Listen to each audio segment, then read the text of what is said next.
Hey guys, welcome. After reviewing the film, here's what we came up with: improvements on defense. Obviously, the penalties again. 4 penalties, 2 targeting. Changed the play of the game, kept drives alive, and we're going to discuss that today. And guys that created penalties are going to run after practice. Our run fits, option responsibility, and our tackling. Eye discipline on play action pass, give up 2 long passes, and edge run. We let too many runs get outside of us. On offense, penalties again. 2 of them took touchdowns off the board. Execution, we had 3 critical drops. 1 was for a possible touchdown. Decision making at the line of scrimmage. Missed assignments. On special teams, our punt coverage, we gave up a 35-yard punt return, which gave them excellent field position, and execution on our kickoff return. And looking back in last week in our preparation, one thing that I will demand and we will get better in our team periods on Tuesday and Wednesday wasn't as sharp as they need to be, and obviously affected our play. We're excited to see our team today. A lot of them was working out at 7:30 in the morning. A lot of them came in the office yesterday, wanting to look at the film, get better, correct their mistakes, and press onward to Syracuse. Onward to Syracuse, first I'd like to say I was very fortunate to work there for 3 years. Paul Pasqualone hired me. I learned a lot at Syracuse, a great university, a great educational university. We had a good run there. It's a school that I respect, a football team that I respect a lot, and I'm very grateful to Syracuse. On offense, they're a spread offense and very up-tempo. A lot like Missouri was last year. These guys will run plays at a fast pace, will be very challenging for our defense.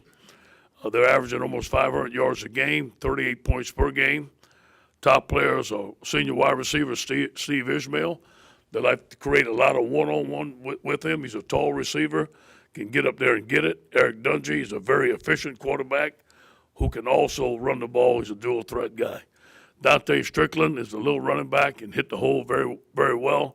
Has 4 touchdowns this year. On defense, they're 4-3. They will show a little odd, but they got 8 returning starters from last year. They're giving up about 300 yards a game, only 84 yards rushing, and almost 220 passing. They allowed 18 points per game, which is 36 in the nation. Their third down defense is ranked 6th in the nation with a 16.3 opponent conversion rate, which is pretty good, as we all know. The Syracuse defense has also forced 4 fumbles and 3 interceptions on the season. They have 7 takeaways. Their top players on defense are senior linebacker Paris Bennett, senior middle linebacker Zara Franklin, and senior free safety Jordan Martin. On special teams, their best units are their kickoff return, average 11th in the nation, and net punt, 42.8 yards. Again, we're excited about our meeting today with our players. I know they're going to be excited about watching the tape, correcting the stuff that we need to get better. Our coach has been working hard, diligently. We're ready to get this game behind us and press on to Syracuse. Any questions?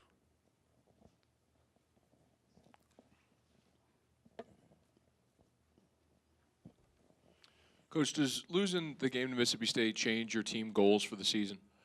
Well, we only took them one at a time anyway, so I didn't want to put any lofty goals on our guys. We know the expectations at LSU, but we didn't put any championship goals or win every game. We just wanted to take one game at a time and obviously win one game at a time. Hey, Coach, a couple of questions. When there's a coaching transition like there was with you, you obviously want to get the guys fired up to play behind you and everything. And how do you toe the line between, them liking you and then also the respect factor with, hey, taking advantage of the coaching staff with penalties and some of the things we've seen? Yeah, well, I think our team has handled it very well. Anytime we discipline them, they've been fine. We discipline them for not going to class or for being late. We on time. We're early now. We discipline for a couple of things. We think we're more disciplined now than we've been in the past, but obviously the penalties are not showing it. It's an area that we need improvement, and I'm sure we're going to do it. And before the game the other day, perhaps a Mississippi State player kind of instigated it, but there was another one of these pregame things that, like the Florida game last year, does that bother you? Do you want to see Yeah, that? it's something that we want to avoid. From what I hear, our players handled it very well. It wasn't instigated by LSU at all. I thought, from what I heard, the people that were there, they backed away from it. But it's something that we don't want. I don't think it was anything like Florida, but that's a distraction, and we don't want that. Ed, you won't have Donnie for the first half. Who replaces him? We don't know yet. You know, it's the beginning of the week. You know, obviously we're going to let Tyler Taylor and Jacob Phillips go after it, but you know, we haven't practiced yet, so we'll see. The status of three guys: Ed, Alexander, Richard, obviously, and Kerry Vincent. We saw him kind of go out the game. We're not going to have Ed for this week. We're going to see if Richard can practice this week, and I don't know yet about Kerry.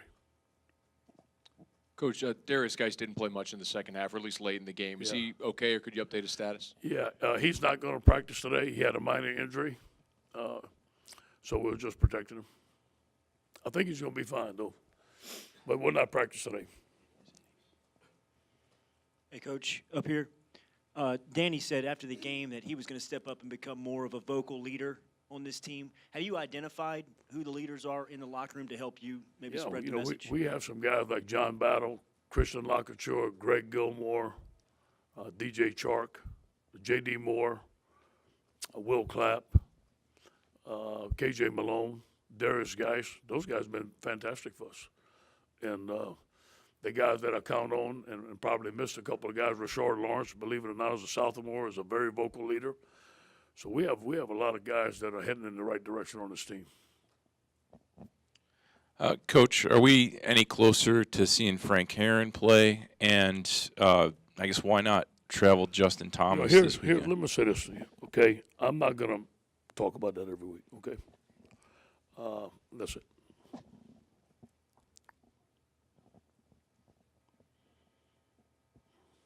And with Justin Thomas, it was just because of the travel limits. Ed, without Ed, you guys are down to just the one nose tackle. We've seen you move Greg around. I mean, Yeah. I guess how much shuffling do you guys have to do on that defensive Yeah, line this week? well, here's what we're hoping, okay? We're hoping that we can move Greg Gilmore back to nose tackle. Richard Lawrence may play this week. If he does, we can back up Greg with Glenn Logan, who played 56 plays and did pretty good at nose tackle on a without much of a notice. And I thought Pete Jenkins did an excellent job of coaching him. And behind him will be Neil Farrell. But we're very thin there, and it's an area that we need to do a better job of recruiting, and maybe have to go get a couple of junior college guys to help us out there. Coach, based off of this performance this week, I know you've always talked about competition. Are you opening up any spots, offense, defense, going into We haven't this talked week? about that. You know, we think that the guys that we got are in pretty good shape. Obviously, we want to use the rotation, keep our guys fresh, but I don't think it was a matter of that. We didn't play well as a whole team. That's my responsibility, and I'll take the blame for all of it. Coach, did you consider playing Miles Brennan on Saturday, and might he have a role this week? You know, it never came up that Danny was playing that bad that we need to put Miles in. But I will say this to you, that we're going to give Miles more reps this week, and we'll see if he can play in the next couple of games. We'd love him to play, but that all depends on how the game goes.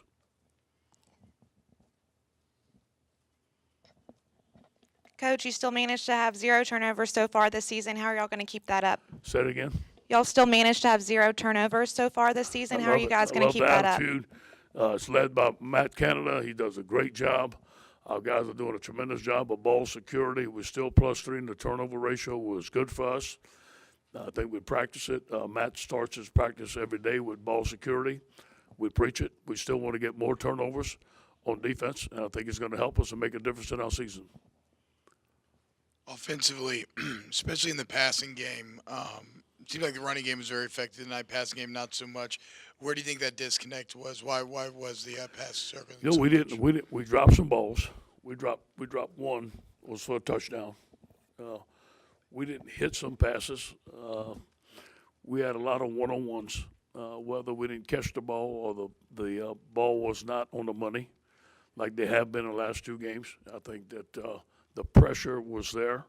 We didn't have a lot of pressure the first 2 weeks. Their defensive line did a pretty good job. We only had 1 sack, but I think there was 8 or 9 pressures that affected the throws. The crowd noise, us being behind, the 2 drops really hurt us on some drives. I think that's a combination of all those. Kind of piggybacking on that, I know to win the game, you have to win the line of scrimmage. So what was more disappointing for you, the mental bust, whether it be protection issues or defensive assignments, or getting whipped, I guess, physically? Yeah, I think the tackles for loss, the pressures, getting beat one-on-one, which didn't occur as much that I thought of when I watched the game. It's emotional, and I went back and watched the film. Our guys did a little bit better than I thought. On the defensive line, we played pretty good in between the tackles. There was a lot of runs outside the tackles that affected us. We got cut a lot on the perimeter. One time that we were squeezing a block and it bounces out for about 40 yards. It's a technique deal. Our coach Arden, it was Arden on that play. Option responsibilities created big holes. So I think that we can shore up the things that were broken. And it wasn't as much as a physical thing as it was an alignment, assignment, and technique deal. And, can you appeal a suspension for when a player's ejected? Can you say it again? Can you appeal a suspension when a player's ejected? Yeah, we And I was asking specifically about Farrell because it looked like he kind of Yeah. fell forward. The targeting seemed Yeah. kind of We, borderline. all these things, we sent them in. We sent them in and we'll question them, and we'll see where that goes. I think it was 80% of the plays Arden was on the field. They went the other way. That's Good game gonna happen. plan. So how do you have to counter that going Yeah, forward? there's different things we can do, and there's things that we can do now that we got Arlen back. We only had him for a week, so obviously we didn't want to put him in 3 or 4 different situations and line up rules and stuff like that. We want him to get his cleats in the grass and play. But now that we got him back, now that we have him in practice, we can do a couple of things that they won't know where he's lining up according to the formation. But it's a good point, though. The 2 questions. Well, you said one of the offensive issues were decision-making at the line of scrimmage. Yeah. Could you elaborate on that? I think it falls on the quarterback. And talking to Matt today, there were some things that we could have done better as far as maybe give the speed sweep, as far as run the ball, counting people in the box, throwing the ball, where to go with the ball. We weren't as sharp as we wanted to be, so we're going to work on those things in practice. Just kind of like you, I didn't get to look at it. I saw it on the field, but it was one of the first times I've seen LSU look slower than the defense. Yeah. They really rallied to the ball well. Is that Todd's influence, and do you feel that it's an area that your team needs to kind of recognize and improve upon? There's no question. I've been talking about Todd Graham's influence on this since the spring. And Jeffrey Simmons, those guys were good up front. They were good, and they played fast. You're right. They were at home. They were on fire. I think they played about as good as they can, and we played about as bad as we can. That was obvious. Coach, you mentioned Tyler and Jacob at inside. What have you seen through the first 3 weeks from them, and what do you want to see in practice when you're making this decision? Consistency, focus. The linebackers or the quarterbacks of our defense. We're getting a lot of formation nowadays. Playing option football, there's a lot of different assignments, a lot of different reads that those guys, when you go into the game, according to a formation, we may adjust the defensive lineman in front of you. One time you'll have the quarterback, one time we have the dive. That was happening too fast. So I think that is experience, the game to slow down, a little bit more studying, more reps, more game time experience. Coach, the players we spoke to after the game said they were embarrassed by the outcome and everything. I mean, you think that's a positive for them to get angry about what happened and to maybe use this game as look back on this is where we turned around our season? I do believe that. I do believe that this is going to be a turning point for us. It better be. I learned a lesson. We did not prepare as well as we should. We did not play well. It's my responsibility. I think it's good that they're angry. I know the coaches are angry. We're angry at ourselves. We could have coached better. I know they felt they could have played better. And we can't underestimate anybody, especially when we're going into their house. Those guys are on fire. Ed, we're used to seeing these defensive backs at LSU obviously play really well, but a couple of coverage busts or so, big touchdowns. What did you see on film from Eye those? discipline. Like I said, eye discipline. I mean, it's play action pass. You know, a lot of time we count on our DBs to do a lot. They fill on the run and also play their man to man. But the first thing they got is him man to man. And a lot of times they were looking in the backfield and they had a good scheme. It was difficult, but you got to keep your eye on your man until he blocks. And a lot of times they were looking in the backfield and they ran by us. Not a lot of times, 2 times. Coach, is it normal for players to come in on Sunday and watch as much film? Greg Gilmore talked about getting the D-line in there to watch film on Sunday after a loss like this. Usually you don't see them much, okay? And obviously that's voluntary. That's their day off. But there were a lot of guys, not with the coaches, on their own, doing a lot of things yesterday, which is good. I saw a lot of guys come by. I talked to some. And I think that you see leadership coming on. I think those guys are they're very focused and detailed on what they want to get accomplished. They were very disappointed the way they played. The coaches were disappointed. We got some very good coaches on this staff. We didn't coach our best game since I've been here. It was obviously that it happened, and I think that it's going to motivate us this week and for the rest of the season.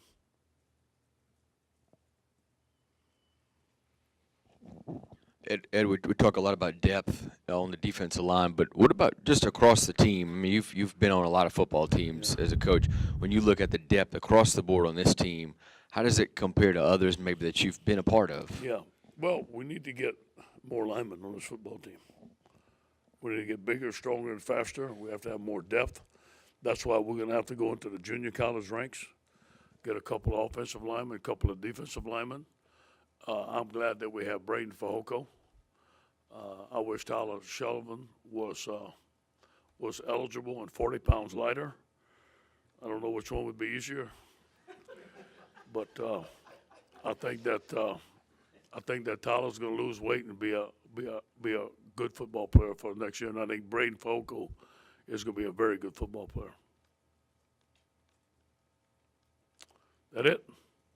All right, guys. Thanks. Have a good day.